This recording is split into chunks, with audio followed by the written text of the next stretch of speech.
अगर Adelaide test में मिली हार के बाद में भी कोई क्रिकेट का फैन ये बोल रहा है कि नहीं यार सब चंगा सी, तो मुझे ऐसा लगता है कि वो खिलाड़ियों को हीरो मानने में ज़्यादा यकीन रखता है और भारत की जीत में उसको कम दिलचस्पी है।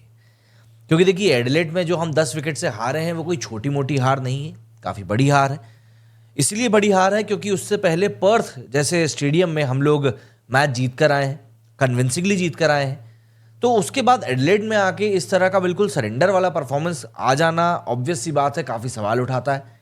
And as a cricket fan अगर आप वाकई में क्रिकेट को पसंद करते हो तो आपको इस बात को एक्नॉलेज करना पड़ेगा कि कुछ गलतियां तो हो रही हैं, और अगर हम उन गलतियों के ऊपर काम नहीं करेंगे तो कोई बड़ी बात नहीं है कि आने वाले समय में हम अभी भी ऐसी ही परफॉर्मेंस देते रहेंगे।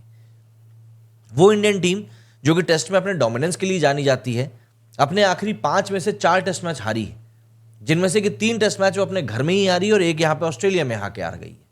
तो ऐसे में ऑब्वियस सी बात है हमको वीकनेस के ऊपर तो बात करनी ही पड़ेगी। हमें समझना पड़ेगा कि आखिर कहाँ पे क्या चीज़ गलत हो रही है और किन चीज़ों को सुधार करके हम शायद एक अच्छी वापसी कर सकते हैं। और देखिए, वापसी करने के लिए जिन कमजोरियों के ऊपर काम करना है वो कमजोरियां ऐसी नहीं है जो कि बहुत टिपिकल हो या ऐसी हो जिनको बहुत खोजना पड़े, नहीं।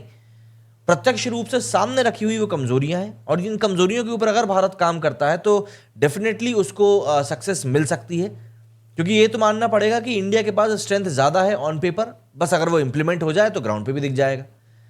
हालांकि ब्रिस्बेन में जो ये मैच होने वाला है उसके साथ सबसे बड़ा इशू ये है कि यार ये सुबह 5:50 से शुरू होगा एंड प्रोबेबली सेकंड सेशन तक ही हम लोग उठ पाएंगे। हालांकि कल तो भाई उठ ही जाएंगे, परसों सॉरी, जिस दिन पहला दिन रहेगा उस दिन तो उठेंगे, क्योंकि मैच देखने का क्रेज ही कुछ ऐसा है आज भी। चलिए जरा कमजोरियों के ऊपर बात करते हैं कि भाई इंडिया की क्या कुछ कमजोरियां हैं जिसके ऊपर इंडिया को काम करना है।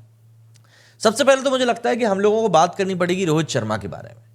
कप्तान के तौर पर रोहित शर्मा का प्रदर्शन खराब है, बल्लेबाज के तौर पर रोहित शर्मा का प्रदर्शन खराब है।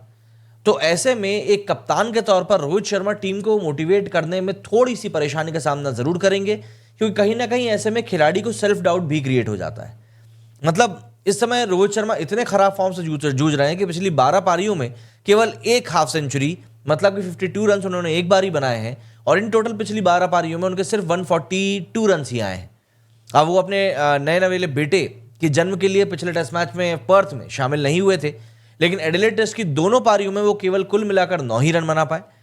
छठे नंबर पर वो बैटिंग करने के लिए उतरे और पहले उन्हें फुलर डिलीवरी पर एलबीडब्ल्यू दे दिया गया, जबकि दूसरी पारी में ऑस्ट्रेलिया के पैट कमिंस ने उनको लेंथ बॉल पर बोल्ड कर दिया। हालांकि वो एक बहुत ही शानदार बॉल थी, ये हमको मानना पड़ेगा, और किसी भी दिग्गज बल्लेबाज के लिए वो बॉल खेलना काफ़ी कठिन होता।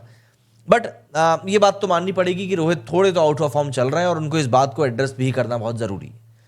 वहीं अगर हम बात करें रोहित के जोड़ीदार रहे कोहली की, तो कोहली ने पर्थ में शतक लगाने के साथ ही अपने 16 महीने के शतक के सूखे को दूर किया था। मतलब आप जरा सोचिए कि 2021 के बाद से कोहली ने सिर्फ 3 सेंचुरी मारी है और उसी दौरान जो रूट ने 19 सेंचुरी ठोक दी। खैर, उस सेंचुरी को देखकर ऐसा लगा कि किंग कोहली की वापसी हुई है, लेकिन पिंक बॉल टेस्ट में वो पूरी तरह से फ्लॉप रहे। पहले दूसरे स्लिप में और फिर विकेटकीपर के हाथों में कैच आउट हुए। दोनों पारियों में कुल मिलाकर वो 18 रन ही बना सके और कोहली को भी अब गाबा में दम दिखाना पड़ेगा। क्या है कि उनके ऊपर भी उंगलियां इसलिए उठ रही हैं क्योंकि लोग बोल रहे हैं कि यार पर्थ टेस्ट में तो हुआ यह था कि जायसवाल ने एक कोना पकड़ के रखा हुआ था और कोहली जब खेलने के लिए आया तब तक ऑस्ट्रेलिया के बॉलर्स पूरी तरह से पस्त हो चुके थे एंड बॉल भी काफ़ी अच्छे से बैट पर आ रही थी, तो वहाँ पर ज़्यादा दिक्कत थी नहीं। जहाँ पर दिक्कत की बात थी, मतलब कि एडिलेड में, वहाँ पर कोहली चल नहीं पाया। ये एक सिनेरियो यहाँ पर क्रिएट हो रहा है, तो कोहली का भी यहाँ पर चलना ज़रूरी है।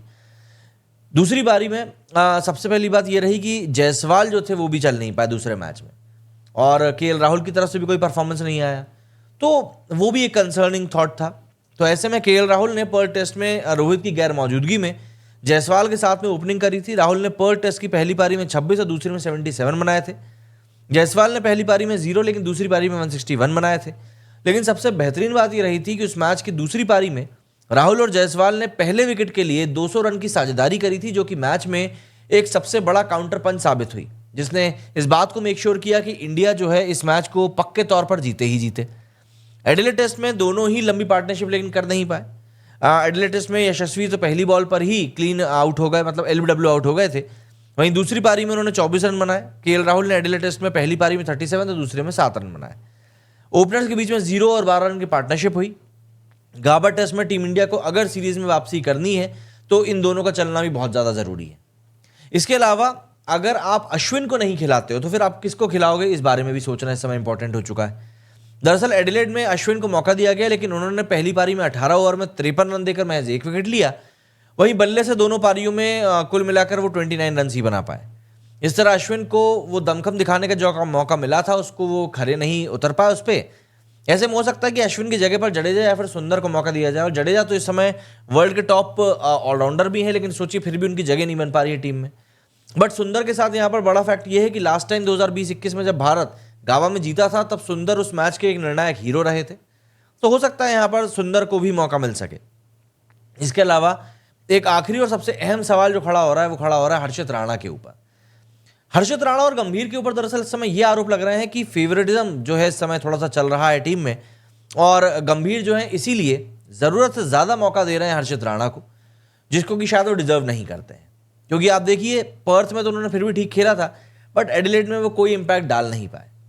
तो ऐसे में बुमराह और सिराज को छोड़ दें तो हर्षित राणा ने एडिलेड टेस्ट में परेशान ही किया था। दोनों पारियों में उनको एक भी विकेट नहीं मिला। उनको बॉलिंग ऑलराउंडर कहा जाता है, लेकिन वो दोनों ही पारियों में अपना खाता तक नहीं खोल पाए थे।